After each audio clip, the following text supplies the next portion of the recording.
आणि आता पाहणार आहोत सविस्तर प्राईम टाइम।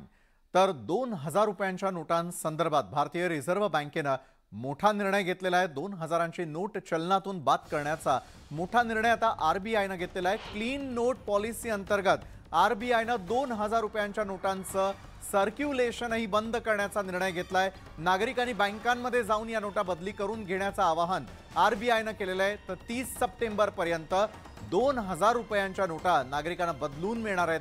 23 मे 2023 पासून नागरिकांना बँकेमध्ये 2000 रुपयांच्या नोटा जमा करता येणार आहेत आणि एकावेळी नागरिकांना 20,000 रुपयांपर्यंतच्याच 2000 रुपयांच्या नोटा बदलून मिळतील, हे देखील आता स्पष्ट झालंय।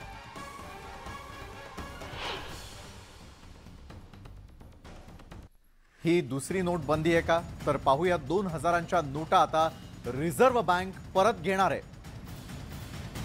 2000च्या नोटांची छपाई देखील बंद होणार। 23 मे ते 30 सप्टेंबर पर्यंत नोट बँकांमध्ये जमा करण्याची मुदत आहे। एका वेळेस 20,000 पर्यंत नोटा बदलून मिळणार। नागरिकांनी घाबरून जाऊ नका असं देखील म्हटलंय। बँकेमध्ये गर्दी करू नका, सरकारनं हे आवाहन केलंय।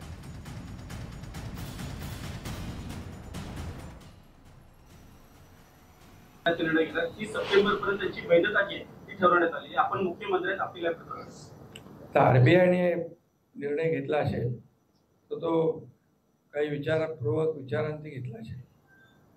अर्थव्यवस्थेची राज्यात कारण मुंबई देशाची आर्थिक राजधानी आहे।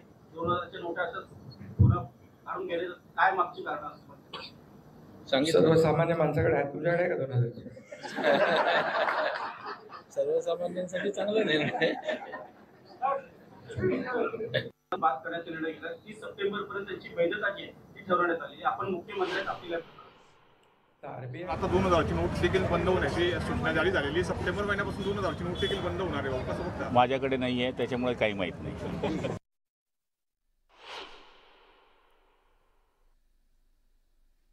ते नोटबंदी करतायत किंवा आता इथून पुढे नव्या नोटा छापणार नाहीत, पण मूळ प्रश्न असा आहे की 2000 रुपयाच्या नोटा बाजारात कुठेच दिसत नाहीत। कुणाकडे सापडतही नाहीत। बाजारात चलनात नोटाच नाही आहेत ह्या। मग मूळ प्रश्न हा नोटा कोण आता भरणार?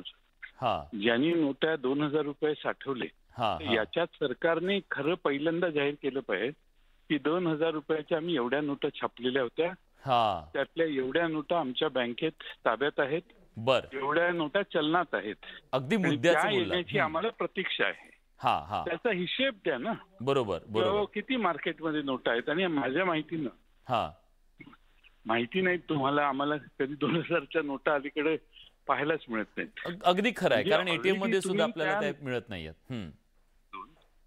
मग आता याच्यात नोटा बंद केल्या हे सांगायचा तुम्हाला अधिकारही नाहीये, कारण ऑलरेडी त्या चलनात नाहीतच नोटा। त्यामुळे काहीतरी फॅसिनेटिंग न्यूज तयार करायची आणि लोकांना प्रभावित करायचं हाही प्रयत्न कदाचित त्याच्यात असू शकतो। आर्यन खान कथित ड्रग्स प्रकरणी समीर वानखेडेंना चांगलंच ते भोवलेलं आहे, कारण सीबीआयने त्यांच्यावर गुन्हा दाखल केलेला आहे। त्यामुळे आता आपल्या बचावासाठी समीर वानखेडेंनी शाहरुख खान सोबत झालेलं मोबाईल चॅट कोर्टात सादर केलंय। आर्यन खान अटकेत असताना अभिनेता शाहरुख खान यानं तत्कालीन एनसीबी अधिकारी समीर वानखेडेंना संपर्क केलेला होता। तसंच आपण शाहरुख खानकडे पैशांची मागणी केली नसल्याचा दावाही वानखेडेंनी केलाय।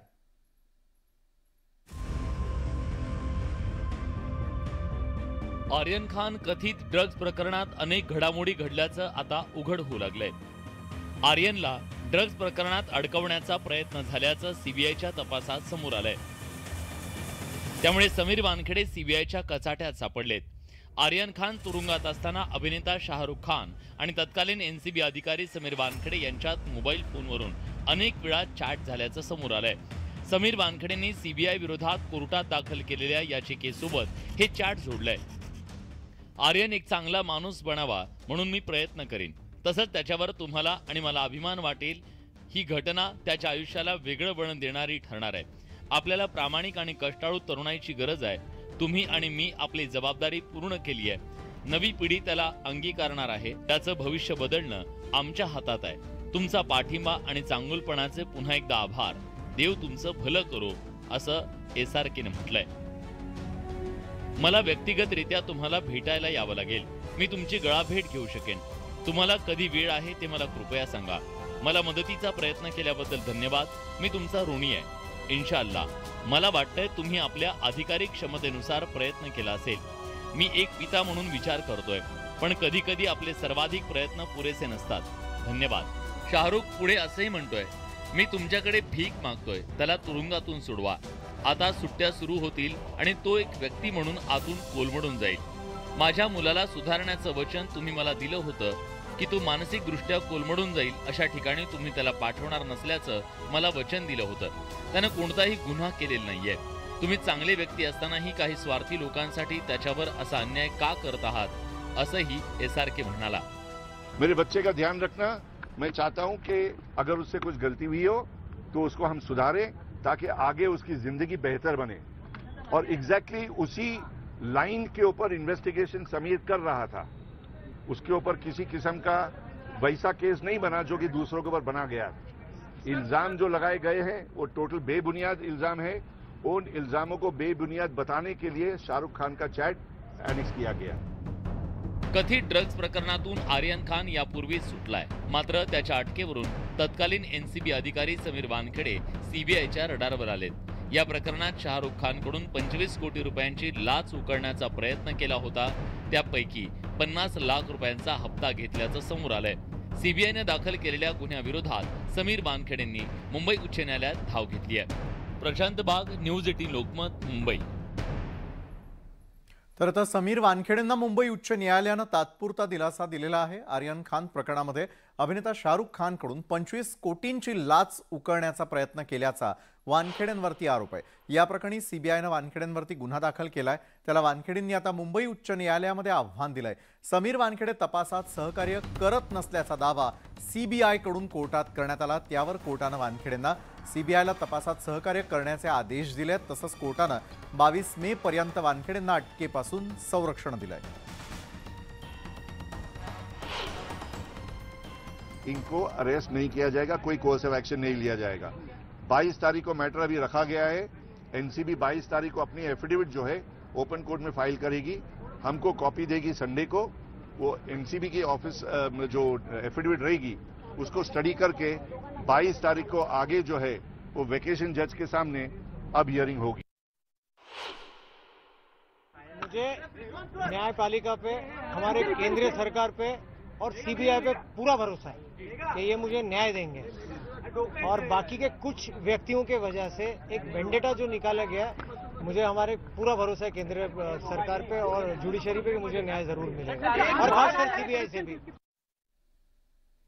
भाजपा अध्यक्ष JP नड्डा 2 दिवसांच्या महाराष्ट्र दौऱ्यावरती येऊन गेले आणि या दौऱ्यानंतर आता मंत्रिमंडळ विस्ताराला हिरवा कंदील मिळाल्याची माहिती न्यूज 18 लोकमतला सूत्रांनी दिली आहे. ऐन उन्हाळ्यात राज्यातील राजकारण मंत्रिमंडळ विस्ताराचे वारे वाहणार आहे आणि मे महिन्यातील 23 किंवा 24 तारखेला मंत्रिमंडळाचा विस्तार होण्याची शक्यता वर्तवण्यात आली आहे. या विस्तारामध्ये शिवसेनेकडून 8 आमदारांच्या नावाची चर्चा असल्याचं समोर आलंय. महाडचे आमदार भरत गोगावलेंना जलसंधारण खातं मिळण्याची शक्यता असून संजय शिरसाटांच्या खात्यामध्ये परिवहन किंवा सामाजिक न्याय मंत्रीपद जाण्याची शक्यता वर्तवण्यात येते आहे. प्रताप सरनाईकांना गृहनिर्माण मंत्रालय, बच्चू कडूंना दिव्यांग मंत्रीपद मिळू शकतं अशी माहिती सूत्रांनी दिली आहे. तर मंत्रिपदाच्या शर्यतीत सदा सरवणकर, यामिनी जाधव, अनिल बाबर आणि चिमणाबा पाटील यांचीही नावं चर्चेत आहेत.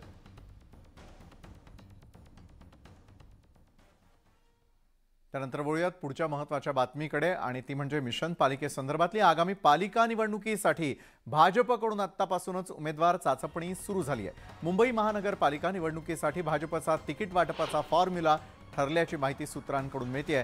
यंदा निवडून येणाऱ्या उमेदवारांनाच तिकीट देण्यात येणार आहे. त्यासाठी भाजपनं पालिका प्रभागनिहाय जागांचा सर्व्हे केलाय. आतापर्यंत 4 जागांचा सर्व्हे झाल्याची माहिती सूत्रांनी दिली आहे. तर यावेळी भाजप कमकुवत उमेदवारांना डच्चू देणार आहे, तर विरोधी पक्षातील सक्षम उमेदवारांवरही भाजपचा डोळा असणार आहे. उमेदवारांच्या कामाचं मूल्यांकन करण्यासाठी भाजपकडून आधुनिक तंत्रज्ञानाचा वापर केला जातोय. पालिका निवडणुकीसाठी भाजप गुजरात पॅटर्न राबवणार असल्याची माहिती मिळते. त्यामुळे भाजप पालिकेसाठी कुणाला तिकीट देते आणि कुणाचं तिकीट कापणार आहे याची उत्सुकता लागली आहे.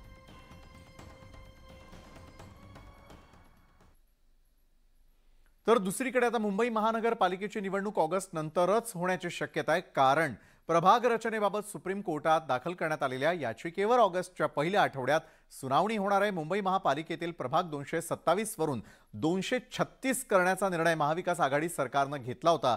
तो निर्णय बदलत शिंदे फडणवीस सरकारनं प्रभागांची संख्या 236 वरून 227 करण्याचा निर्णय घेतला। शिंदे फडणवीस सरकारच्या या निर्णयाविरोधात ठाकरेंच्या पक्षाकडून सुप्रीम विशेष अनुमती याचिका दाखल करण्यात आली आहे आणि या याचिकेवर सुप्रीम कोर्टानं मुंबई महानगरपालिका राज्य सरकार, नगरविकास मंत्रालय आणि राज्य निवडणूक आयोग यांना नोटीस बजावत आपलं म्हणणं मांडण्याचे आदेश दिले। या प्रकरणाची सुनावणी ऑगस्ट महिन्याच्या पहिल्या आठवड्यात होणार आहे। उपमुख्यमंत्री देवेंद्र फडणवीसांनी पुन्हा एकदा उद्धव ठाकरेंवर हल्लाबोल केला। 2019 मध्ये जनतेनं शिवसेना आणि भाजपचं सरकार निवडून दिलं, मात्र मुख्यमंत्री पदाच्या खुर्चीसाठी ते राष्ट्रवादी आणि काँग्रेस सोबत गेले असल्याची टीका फडणवीसांनी केली आहे। मात्र जे काँग्रेस आणि राष्ट्रवादी सोबत जातात त्यांचं नुकसान होत असल्याचा टोला फडणवीसांनी लगावलाय। त्यांनी खुर्चीसाठी विचार सोडले असल्याची जोरदार टीकाही फडणवीसांनी केली आहे। तर दुसरीकडे गरिबी हटावच्या मुद्द्यावरूनही ठाकरेंवर फडणवीसांनी हल्लाबोल केला। 2019 साली महाराष्ट्राच्या जनतेने शिवसेना भाजप युतीचं सरकार निवडून दिलं होतं, परंतु खुर्चीची मोहमाया वेगळीच असते। त्यामुळे त्या मुख्यमंत्र्याच्या खुर्चीने असं चुंबक लावलं की उद्धवजी त्या खुर्चीकडे आकृष्ट झाले आणि काँग्रेस राष्ट्रवादीच्या नादाला लागले। आणि जो काँग्रेस राष्ट्रवादीच्या नादाला लागला त्याचा सत्यानाश झाल्याशिवाय राहत नाही, हे आपण बघितलेलंच आहे। विचार सोडला आणि म्हणून जे विचारांकरता त्यांच्या सोबत होते त्यांनी उद्धवजींना सोडलं आणि ते सगळे शिंदे साहेबांच्या नेतृत्वामध्ये पुन्हा भारतीय जनता पक्षासोबत आले। भारतीय जनता पक्ष काम करणारा पक्ष आहे, इन्फ्रास्ट्रक्चर तयार करणारा पक्ष आहे, सर्वसामान्य माणसाच्या जीवनामध्ये परिवर्तन घडवणारा, गरिबाची चिंता करणारा अशा प्रकारचा पक्ष आहे। इतर पक्ष गरिबी हटावचा नारा देतात पण फक्त स्वतःची गरिबी हटवतात, गरिबाची गरिबी कधी हटवत नाही। भारतीय जनता पार्टी सामान्य माणसाच्या पाठीशी उभा राहणारा पक्ष आहे। मुख्यमंत्री एकनाथ शिंदे यांनी मुंबईतल्या अंधेरी इथल्या गोखले पुलाच्या कामाची पाहणी केली। गोखले पुलाचं काम येत्या दिवाळीपर्यंत जलद गतीनं पूर्ण करावं असे निर्देश मुख्यमंत्र्यांनी दिलेत। गोखले पूल सुरू होईपर्यंत बाजूचा रेल्वेचा पूल पादचाऱ्यांना वापरण्यासाठी परवानगी द्यावी, यासाठी स्वतः पश्चिम रेल्वेच्या महाप्रबंधकांशी बोलणार असल्याचंही त्यांनी सांगितलं। दिवाळीपूर्वी हा ब्रिज कंप्लीट झाला पाहिजे अशा प्रकारच्या सूचना मी दिलेल्या आहेत आणि त्याच्यामध्ये येणारे अडथळे पूर्ण दूर केले जातील, कारण याच्यावर जवळपास लाखो लोक प्रवास करतात आणि मोठ्या प्रमाणावर वाहनं ये जा करत असतात। त्यामुळे हा अतिशय मुंबईकरांच्या जिव्हाळ्याचा हा प्रकल्प आहे आणि याच्यात येणारे सगळे जे अडथळे आहेत, आता मागे काय झालं त्याच्यात मी जात नाही, परंतु इथून पुढे सगळे स्पीड ब्रेकर अडथळे सगळे दूर होतील। मुंबई महानगरपालिकेचे पर्जन्य आणि जलवाहिन्या विभागाचे मुख्य अभियंता विभास आचरेकर यांना मुख्यमंत्री एकनाथ शिंदेंनी कारणे दाखवा नोटीस बजावली आहे। सांताक्रूज इथल्या मिलन सबवे इथे नालेसफाईची पाहणी करताना नाला अस्वच्छ असल्यानं त्याचबरोबर नाल्याची स्वच्छता झालेली नसल्यामुळे त्यांना ही नोटीस बजावण्यात आलेली आहे।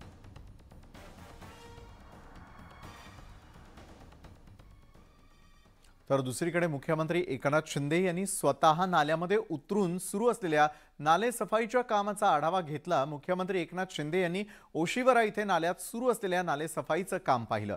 यावेळी नाल्याच्या बाजूला गाळ काढून ठेवलेला त्यांना दिसून आला, त्यामुळे त्यांनी स्वतः नाल्यात उतरून नालेसफाईच्या कामाची पाहणी केली। तसंच यावेळी नालेसफाई करणाऱ्या कामगारांसोबत संवाद साधून त्यांचं काम जाणून घेतलं।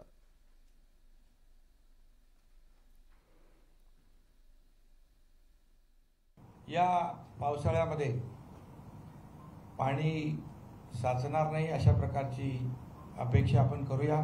मी फ्लड गेट पण बघितले आणि अनेक ठिकाणी देखील त्याचं आणखी अंमलबजावणी करण्याच्याही सूचना दिलेल्या आहेत। मोठ्या प्रमाणावर ही यंत्रणा जेव्हा उभी राहील तेव्हा बिलकुल त्याचा परिणाम चांगला होईल।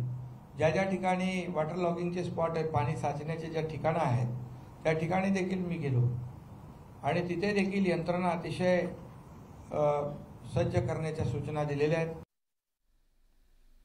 मंत्री सुधीर मुनगंटीवार यांनी पंतप्रधान नरेंद्र मोदींना पत्र लिहिलंय. SNDT वुमन्स युनिव्हर्सिटीला सेंट्रल युनिव्हर्सिटी म्हणून मान्यता देण्यात यावी अशा प्रस्तावाचं पत्र मुनगंटीवार यांनी मोदींना लिहिलं. या प्रस्तावाला मान्यता द्यावी अशी विनंती मुनगंटीवार यांनी या पत्रातून केली आहे. भारतरत्न धोंडो केशव कर्वे यांनी स्थापन केलेली SNDT वुमन्स युनिव्हर्सिटी हे दक्षिण आशियातील सर्वात मोठं आणि जुनं महिला विद्यापीठ आहे. त्यामुळे या विद्यापीठाला केंद्रीय विद्यापीठाचा दर्जा दिल्यास महिला आणि मुलींच्या सक्षमीकरणासाठी मोठा हातभार लागेल असं या पत्रात नमूद केलं गेलं आहे.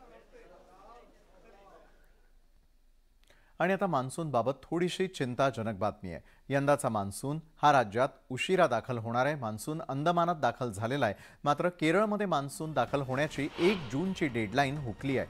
नेतृत्व मान्सून यावेळी केरळमध्ये यंदा 4 जूनच्या आसपास दाखल होणार असल्याची शक्यता आहे. त्यामुळे आता महाराष्ट्रातही मान्सून उशिरानं दाखल होण्याचा अंदाज आहे. हवामान विभागानं हा अंदाज वर्तवला आहे. त्यामुळे बळीराजाला पावसाची प्रतीक्षा पाहावी लागणार आहे. सध्या मोबाईल हा प्रत्येकाच्या आयुष्याचा अविभाज्य भाग बनलेला आहे. लहानांपासून ते मोठ्यांपर्यंत प्रत्येक जण हा मोबाईलमध्ये दंग झाल्याचं पाहायला मिळतं आणि त्यामुळेच हा मोबाईल कायम प्रत्येकाजवळ असतो. केरळच्या त्रिसूर जिल्ह्यामधील घटनेचा व्हिडिओ पाहून मोबाईल जवळ बाळगताना किंवा खिशात ठेवताना तुम्ही 10 वेळा विचार कराल. या व्हिडिओमध्ये एक व्यक्ती चहाच्या दुकानामध्ये बसल्याचं पाहायला मिळतंय. हा व्यक्ती निवांत बसलेला असतानाच अचानकपणे त्याच्या खिशातील मोबाईलचा ब्लास्ट होतो आणि काही वेळात त्याला आग लागते. काही समजण्याआधीच या व्यक्तीचा शर्टही पेट घेतो. सुदैवानं हा व्यक्ती क्षणाचाही वेळ न दवडता लगेचच उठतो आणि आपल्या खिशातील मोबाईल काढून फेकून देतो. मात्र आग पसरल्यानं त्याला ते शक्य होत नाही आणि इतक्यात तिथे उपस्थित असलेला दुसरा व्यक्ती लगेचच धावत त्याच्या मदतीसाठी येतो. शेवटी आग लागलेला हा फोन खिशातून बाहेर काढण्यात संबंधित व्यक्तीलाही यश येतं. दैव बलवत्तर म्हणून मोबाईल स्फोटानंतर हा व्यक्ती सुखरूपरित्या बचावलाय.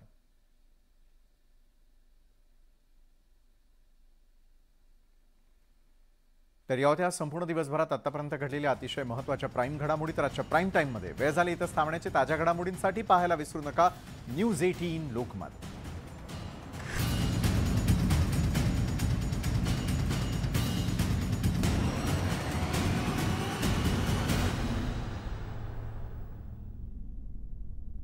गेलेत अंग प्रदर्शन करणारे तोकडे